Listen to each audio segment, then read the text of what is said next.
क्या आपको पता है जब हमारी एज 40 के आसपास होती है या फिर हम 40s में एंटर हो जाते हैं, तब हमारे बॉडी में ना इतनी सारी प्रॉब्लम्स होने लग जाती है। एंड ये जो प्रॉब्लम्स है ना गाइस, कभी भी एकदम से नहीं आती। इसकी शुरुआत है ना काफ़ी टाइम पहले से ही होने लग जाती है। बट हम जैसी हाउसवाइफ्स जो खुद को ना प्रायोरिटी देकर बाकी सब चीज़ों में है ना काम में लगी हुई रहती है, मतलब बाकी सब चीज़ों को सबसे पहले प्रायोरिटी देती है ना, वो इन प्रॉब्लम्स को है ना कभी समझ ही नहीं पाती, और समझ भी लेती है ना तो हमें से काफ़ी हाउसवाइफ्स ऐसी होती है जो कि इन प्रॉब्लम्स को है ना इग्नोर कर देती है, जो कि आगे जाके हमारी 40s में या 30s के बाद ही 35 प्लस के बाद में ही है ना ये प्रॉब्लम्स जो है वो धीरे धीरे धीरे नज़र आने लगती है। और हम उसे उम्र बढ़ गई है, अब तो हमारी उम्र बढ़ने लग गई है तो ये प्रॉब्लम्स तो होगी ही। ये सब है ना खुद ही को मन ही मन समझाते रहते हैं और इन प्रॉब्लम्स को लेट गो करते हैं। आपको पता है वही वही हमारी सबसे बड़ी गलती है कि हम इन प्रॉब्लम्स को है ना, जब ये प्रॉब्लम्स खुद हमको है ना साइन देने लग जाते हैं ना कि भाई ये प्रॉब्लम्स हमारे शरीर में हो गई है, तो हमारी बॉडी भी जो है ना वो हमको साइन देती है थोड़ी थोड़ी। उन प्रॉब्लम्स को जब हम इग्नोर करते हैं ना, वही हमारी सबसे बड़ी गलती होती है। टाइम रहते हुए हमें उसी टाइम पे एक्शन लेना चाहिए, तो हो सकता है कि ये प्रॉब्लम्स जो है वो बढ़े ही ना। बट हम जैसी हाउसवाइफ्स, मैंने आपको हमेशा बोला है, हाउसवाइफ्स के लिए कभी खुद के लिए टाइम नहीं होता है। उनकी प्रायोरिटी उनकी फैमिली रहती है, उनके बच्चे रहते हैं, उनके इन लॉज पति सब रहते हैं। बट जब खुद की बात आती है ना, वहाँ पर हमेशा वो है ना पीछे हट जाती है। मतलब उन्हें ऐसा लगता है कि यार खुद को टाइम देना मतलब उनके लिए बहुत बड़ी बात हो जाती है। 40s के बाद है ना जो कॉमन प्रॉब्लम्स जो आती है ना लेडीज़ में, या फिर जेंट्स की भी बात कर लूँ, बट स्पेशली हाउसवाइफ्स की मैं बात कर रही हूँ, तो वो हाई बीपी, लो बीपी, घुटनों में पेन होना, घुटनों में बहुत ही कॉमन प्रॉब्लम होती है जो कि है ना हाउसवाइफ्स या लेडीज़ को हो जाती है। बालों का झड़ना, पतले हो जाना बाल, और स्किन बहुत ज़्यादा झुर्रियाँ वाली हो जाती है, लटकने लग जाती है, ड्राई हो जाती है स्किन भी बहुत, और भी बहुत सारी प्रॉब्लम्स होती है जिसे है ना हम हाउसवाइफ हमेशा इग्नोर करती है। और टाइम रहते हुए है ना, सही बता रही हूँ, अगर ये प्रॉब्लम्स आप समझ लो, अगर ये आपको सिम्टम्स दिख रहे हैं आपके बॉडी के अंदर, और टाइम रहते हुए अगर आप इन प्रॉब्लम्स के लिए ना स्टेप ले लो ना, तो शायद आप आगे जाके अपनी लाइफस्टाइल जो है वो बहुत ही ज़्यादा फिट और एक्टिव के साथ में निकाल सकते हो। तो आज के इस वीडियो में मैं वही टिप्स आपको देने वाली हूँ, कुछ रूल्स बताऊँगी, कुछ नियम बताऊँगी जो कि आपको हमेशा अपने लाइफ में फॉलो करना चाहिए अगर आप अपने 40s में बहुत ज़्यादा एक्टिव और फिट रहना चाहते हो। एंड इन प्रॉब्लम्स को आप बहुत आसानी से दूर कर सकते हो, बहुत ही आसानी से है ना अपने आप पे ध्यान दे सकते हो। किस तरीके से, उसे ही जानने के लिए आपको पूरा वीडियो देखना पड़ेगा।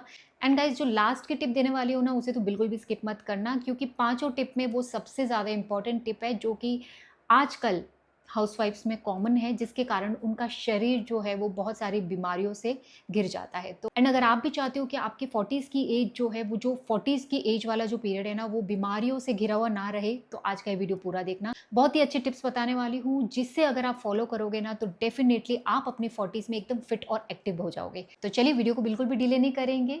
Without any further do, let's get start. Hello guys, welcome और welcome back to my channel bling with Komal. My name is Komal. स्वागत करती हूँ आप सभी का मेरे चैनल पे। सो गाइस, जैसा कि मैंने कहा, आज स्पेशली 40 प्लस हाउसवाइफ्स के लिए ये वीडियो है जो कि अपने आप पे बिल्कुल ध्यान नहीं देती है। उन्हीं को थोड़ा सा जागरूक करने के लिए मैं ये वीडियो लेके आई हूँ कि आपको अपने 40s में किस तरीके से अपने शरीर का ध्यान देना चाहिए, और सबसे पहले खुद को इम्पोर्टेंस देना चाहिए। आई नो गाइस, काफ़ी काम होते हैं एक हाउसवाइफ को, काफ़ी जिम्मेदारियाँ होती है, बट आपको ये चीज़ समझने की ज़रूरत है कि आप इस घर की नींव हो। अगर घर की नींव ही डगमगा जाएगी तो आप सोचो घर कैसे खड़ा होगा। तो ये एक छोटी सी चीज़ है जिसे आपको समझने की ज़रूरत है। चलिए, बहुत ही अच्छे अच्छे कुछ टिप्स देने वाली हूँ जो कि एक स्पेशली हाउसवाइफ जो कि 40 प्लस की एज में है या अपनी 40s में एंटर होने वाली है, उनके लिए है। अभी बात करते हैं टिप नंबर 1। टिप नंबर 1 में बात करने वाली हूँ कि अपने आप को सबसे पहले प्रायोरिटी दे। यस, हाउसवाइफ के लिए मैं यही बोलना चाहूँगी कि सबसे पहले आप अपने आप को अहमियत दें, अपने आप को फर्स्ट प्रायोरिटी दें। आई नो बच्चे आपकी फ़र्स्ट प्रायोरिटी होती है क्योंकि वो पूरी तरह से आप पे डिपेंडेंट रहते हैं। बट घर के बुज़ुर्ग भी जो होते हैं, हमारे इन-लॉज़ जो होते हैं, वो हमारे हस्बैंड जो होते हैं, वो पूरी तरह से हम पे डिपेंड करते हैं। घर आते ही पूरी तरह से वो हम लोगों पे डिपेंडेंट रहते हैं। बट गाइज़, इस चीज़ को आपको समझने की ज़रूरत है। मैं ये नहीं बोल रही हूँ कि वो आपकी प्रायोरिटी नहीं है। बच्चे, पति, इन-लॉज़, ये सब हमारी प्रायोरिटी है, डेफ़िनिटली है, और हमें उनके लिए काम करना भी चाहिए। बट मैं ये बोल रही हूँ, उन लोगों के साथ-साथ में आपको अपना भी ध्यान रखना है। उन लोगों के बीच में अपने आप को कहीं गुम मत कर दो। मतलब अपने आप को मत भूलो कि आप हो, तो उनका काम जो है वो हो रहा है। अगर आप जितना ध्यान अपने बच्चों का रख रहे हो, अपने हस्बैंड का रख रहे हो, उतना ही ध्यान आप अपना भी रखो ना। अब उसके लिए आपको अलग से एफर्ट डालने की ज़रूरत नहीं है, ठीक है? तो हमेशा खुद को भी है ना प्रायोरिटी देना बहुत ज़्यादा ज़रूरी है गाइज़। जैसा कि मैंने पहले आपको बोला, घर की नींव ही अगर कमज़ोर रहेगी ना, तो घर बिल्कुल भी स्टेबल नहीं रहने वाला है। तो आप उस घर की नींव हो, आपको अपने घर को बना के रखना है, स्टेबल करना है, तो अपना भी ध्यान रखना होगा, खुद को भी प्रायोरिटी देनी होगी, खुद की हेल्थ को भी ध्यान में रखना होगा।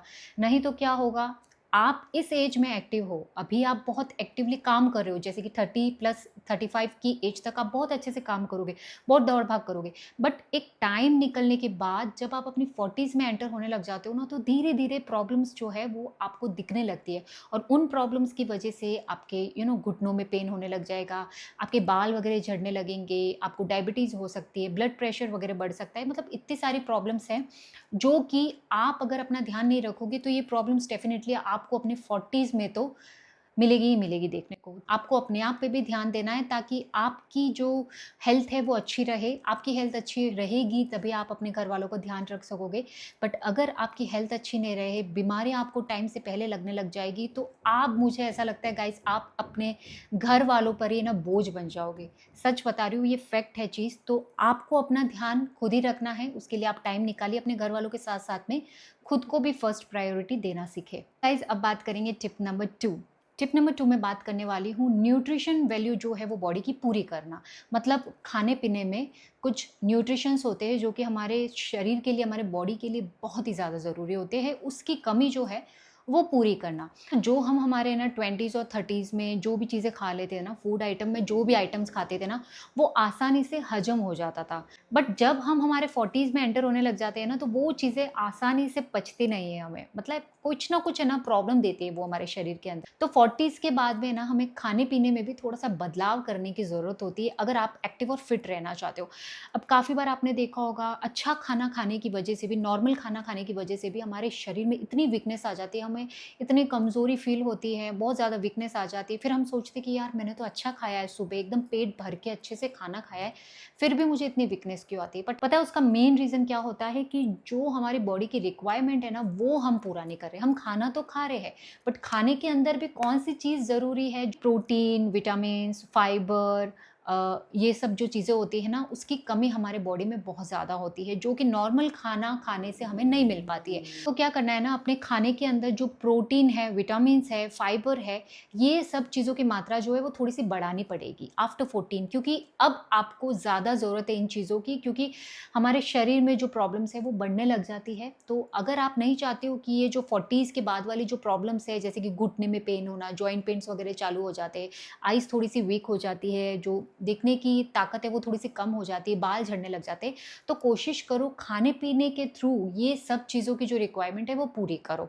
ऊपर से आप मेडिसिन ले रहे हो, इससे अच्छा है कि खाने के थ्रू जो खाना खा रहे हो ना, फूड आइटम, उसमें थोड़ी-थोड़ी सभी चीज़ें जो है वो इन्वॉल्व करो। जैसे प्रोटीन के लिए आप पनीर खा सकते हो, ठीक है ना? कैल्शियम के लिए आप दूध पी सकते हो, दही खा सकते हो। तो हर एक मील में, दिन में अगर आप 3 मील लेते हो, तो हर एक मील में कोशिश करो ये चीज़ें ज़्यादा हो। दही दूध ज़्यादा पियो, और प्रोटीन के लिए, प्रोटीन का सबसे बेस्ट सोर्स जो होता है वो पनीर होता है, सोया चंक होता है। अब वो खाना चालू करो, दालें खाना चालू चालू करो। फ्रूट्स जो है वो अपनी डाइट में थोड़ा-सा इन्वॉल्व करो ताकि विटामिन्स वगैरह मिले, फाइबर मिले। एंड जो भी खाने में आप आइटम खा रहे हो ना, उसमें ये सब चीज़ें जो है वो थोड़ी-सी ज़्यादा रखो, जो कि आप पहले नहीं रखते थे क्योंकि पहले काम चल जाता था। तो खान-पान में बदलाव करना 40 के बाद बहुत ज़्यादा ज़रूरी हो जाता है, ये चीज़ आपको समझना चाहिए। और अगर 40 से पहले ही अगर आप इन चीज़ों पे ध्यान देना लगोगे ना, तो आई थिंक ये प्रॉब्लम्स बहुत ज़्यादा बढ़ेगी भी नहीं, या हो सकता है कि आपकी 40s जो है, जो आप 40s की जो एज निकाल रहे हो, वो बहुत ही अच्छे से निकले, उसमें आपको कोई प्रॉब्लम ही ना हो। नहीं तो बीपी, शुगर, डायबिटीज़, थायराइड, ये तो होना ही होना है। और अपने खाने में से ना जितना हो सके 40 के बाद चीनी और नमक, ये थोड़ा-सा कट ऑफ कर दो, क्योंकि जो चीनी होती है ना वो बहुत ही ज़्यादा खतरनाक है। मतलब गाइज़ आपको नहीं पता, चीनी आपके शरीर के लिए बहुत ज़्यादा खतरनाक है, और ज़्यादा नमक भी आपके शरीर के लिए खतरनाक है। तो ये 2 चीज़ें ना जितना जल्दी हो सके छोड़ दो, अगर नहीं छूटती है तो थोड़ी कम कर दो। ओके गाइज़, अब बात करने वाली हूँ टिप नंबर 3। टिप नंबर 3 में बात करने वाली हूँ, अपनी बॉडी को एक्टिव रखिए। जितना हो सके ना अपनी बॉडी को एक्टिव रखिए। अब एक्टिव रखने का मतलब है एक्सरसाइज करिए, योगा करिए, मेडिटेशन करिए, जो भी फॉर्म आपको स्ट्रेचिंग वगैरह आता है ना वो करना चालू करिए, बट एक्टिव रखिए। थोड़ा सा अपने बॉडी में जो हलचल है वो बना के रखनी है आपको। मतलब जब हमारी एज बढ़ जाती है ना, शरीर के अंदर बहुत सारी प्रॉब्लम्स आने लग जाती है, तो हम क्या कर देते हैं ना, हम हार मान लेते हैं, हम ना ही वर्कआउट करते हैं, हम वॉकिंग पे नहीं जाते हैं, हमारा वजन बढ़ जाता है। तो आफ्टर 40 क्या होता है ना कि हम लोगों में है ना कुछ प्रॉब्लम्स चालू हो जाती है। जैसे कि बॉडी में बहुत सारी प्रॉब्लम्स आती है गाइस, बहुत सारे चेंजेस होते हैं, घुटने दर्द होने लग जाते हैं, हाथ पैरों में अकड़न आने लग जाती है, खिंचाव जो है वो बहुत ज़्यादा होने लग जाता है, और बहुत ज़्यादा है ना बॉडी पेन वगैरह काफ़ी लोगों को चालू हो जाता है। तो ऐसे में ना क्या करते हैं हम लोग कि और भी ज़्यादा बॉडी दर्द होगी या हमारे घुटने और भी ज़्यादा दर्द होंगे, तो हम कुछ एक्सरसाइज वगैरह नहीं करते, जो कि हमारी सबसे बड़ी गलती होती है। तो हमें हमारी बॉडी में थोड़ी सी एक्टिविटी रखनी है, कोई भी फॉर्म में आप एक्टिविटी कर सकते हो। वॉकिंग करने चले जाओ अच्छे से शूज़ पहन के, अगर आपके घुटने में प्रॉब्लम है तो आप अच्छे से कोई फ्लेक्सिबल शूज़ पहन के अब वॉकिंग के लिए निकल जाओ। एटलीस्ट 15 मिनट आप अपने लिए निकाल सकते हो। स्ट्रेचिंग जो है वो धीरे धीरे चालू करो। एंड अगर बहुत ही ज़्यादा स्ट्रेस लेते हो तो मेडिटेशन जो है वो भी आप ट्राई कर सकते हो। मेडिटेशन बहुत ही अच्छा होता है स्ट्रेस को कम करने के लिए, क्योंकि वो आपके मूड को चेंज करेगा और आप बहुत ज़्यादा हैप्पी हैप्पी रहोगे। तो मेडिटेशन भी आप कर सकते हो। तो बॉडी में हलचल बहुत ज़्यादा ज़रूरी है गाइज। अगर आप ये सोच रहे हो कि 40 के बाद मेरे पैर आज जवाब देने लग गए हैं, मेरे बॉडी में बहुत ज़्यादा पेन रहता है तो मैं एक्सरसाइज नहीं कर सकती हूँ, तो ये बहाना मत बनाओ। किसी भी फॉर्म में कोई भी एक्सरसाइज आप कर सकते हो, बट एक्टिव रहना बहुत ज़्यादा ज़रूरी है। बॉडी को जितना आप एक्टिव रखोगे ना उतना अच्छा है। और जितना आप अपनी बॉडी से कम काम करवाओगे, मतलब जितना आप ये सोचोगे कि यार मेरी उम्र हो गई अब मुझे काम नहीं करना है, तो आप पे उल्टा ही असर पड़ने वाला है। और भी बहुत ज़्यादा आपकी जो अकड़न वगैरह है, जो आपके बॉडी पेन्स वगैरह हो रहे हैं, आपके बॉडी में जो प्रॉब्लम्स हो रही है वो और भी बहुत ज़्यादा बढ़ने लग जाएगी। तो टाइम रहते हुए आपको इस चीज़ पे भी स्टेप लेने की ज़रूरत है। ओके गाइज, अब बात करने वाली हूँ टिप नंबर 4। टिप नंबर 4 में बात करने वाली हूँ अपने स्किन और हेयर का ध्यान रखना। अब जैसे जैसे हमारी एज बढ़ती है ना, तो हमारे एज बढ़ने के जो साइन होते हैं वो क्या होते हैं बताओ।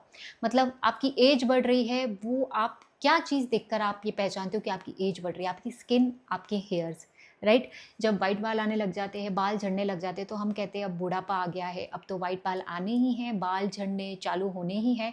या फिर स्किन थोड़ी सी सैगी हो जाती है, रिंकल्स वगैरह, फाइन लाइंस वगैरह आ जाते हैं, स्किन बहुत ज़्यादा ड्राई होती है, तो भी हम ये सोचने लग जाते हैं ना कि अब हमारी एज बढ़ने लगी है, तो ये सिम्टम्स जो है वो तो कॉमन है, ये चीज़ें तो होनी ही है। बट ऐसा नहीं होता है। काफ़ी बार ऐसा होता है कि समय से पहले ही आप बहुत ज़्यादा बुढ़े दिखने लग जाते हो, पता है। और काफ़ी लोगों को आपने ऐसा भी देखा होगा जिन्होंने अपनी 50 क्रॉस कर दिया, फिर भी वो बहुत ज़्यादा एकदम यंग दिखते हैं। पता है उनका मेन सीक्रेट क्या होता है? उनका मेन सीक्रेट ये होता है कि उन्होंने अपने हेल्थ पे बहुत ज़्यादा काम किया है, जिसकी वजह से उनकी हेल्थ, उनकी स्किन, उनके बाल, उनका ओवरऑल पर्सनैलिटी बहुत ही ज़्यादा यंग दिखता है। तो आपको अपनी स्किन और हेयर पे भी ध्यान देने की बहुत ज़्यादा ज़रूरत है। अब हेयर्स के लिए आप क्या कर सकते हो? देखो, मैं नॉर्मल सा एक हेयर केयर रूटीन आपको बताती हूँ। तो ज़्यादा कुछ नहीं करना है।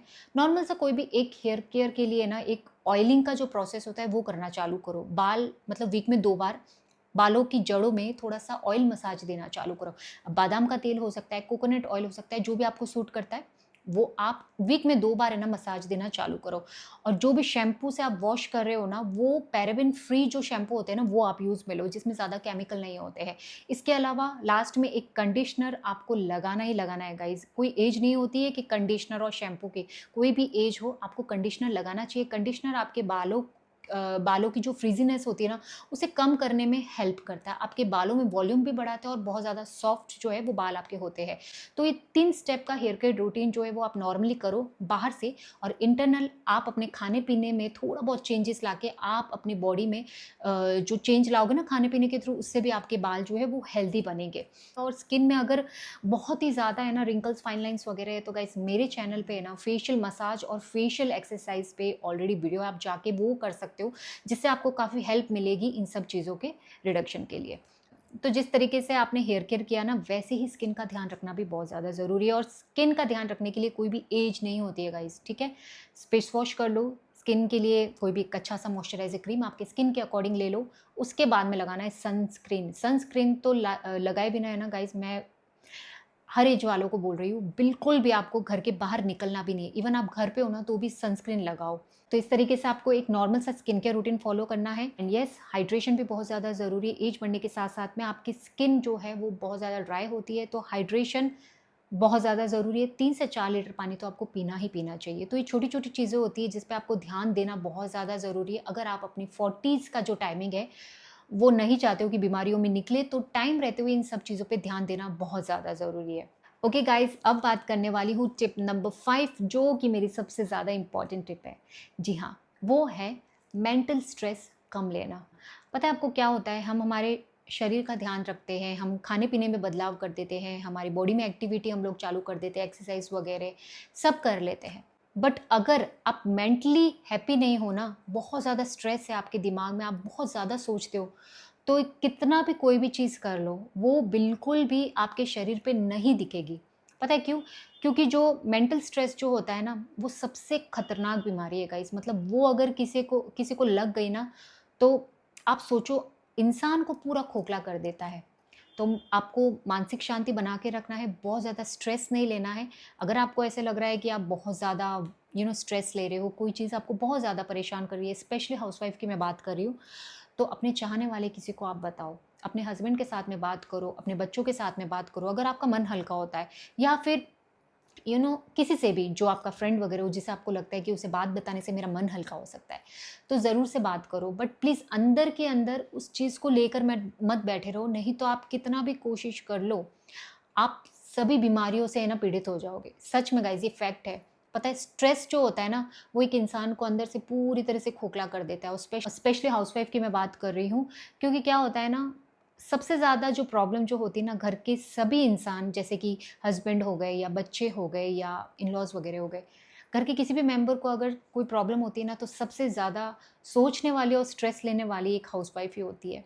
पता है क्यों? क्योंकि वो सभी लोग उससे जुड़े हुए हैं, एंड उन लोगों को सबसे ज़्यादा हाउसवाइफ बहुत ज़्यादा इम्पोर्टेंट देती है, एक लेडी बहुत ज़्यादा इम्पोर्टेंट देती है, एक औरत सबसे ज़्यादा इम्पोर्टेंट देती है अपने परिवार को।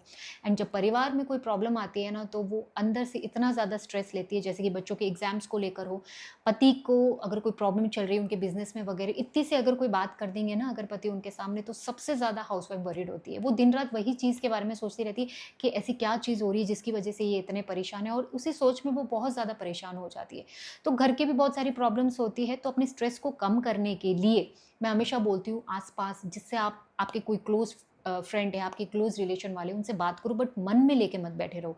एंड स्ट्रेस को कम करने के लिए आप बाहर जाके थोड़ा घूमो, टहलो, म्यूज़िक सुनो, कुछ ऐसी चीज़ें करो जो कि आपको पर्सनली करना अच्छा लगता है, जिसे करने से है ना, मतलब आपको खुशी मिलती हो।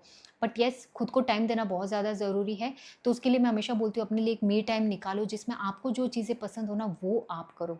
ठीक है? इससे मेंटल स्ट्रेस कम होगा। जब मेंटल स्ट्रेस कम होगा ना, तो आप देखो, आपको कोई भी बीमारी छू नहीं सकती है। ओके? तो ये भी बहुत ज़्यादा इंपॉर्टेंट टिप है कि स्ट्रेस आपको कम लेना है, एंड अगर हो भी रहा है तो प्लीज़ अपने आस-पास, अपने फ्रेंड सर्कल में या अपने पति से, अपने बच्चों से, किसी से भी शेयर करो, बट मन ही मन लेके मत बैठे रहो, नहीं तो वो आगे जाके बहुत सारी बीमारियों को इन्विटेशन देती है। ओके गाइज़, ये तो थी मेरी 5 टिप। तो अपनी हेल्थ को आफ्टर 40 बोझ मत समझो, ठीक है?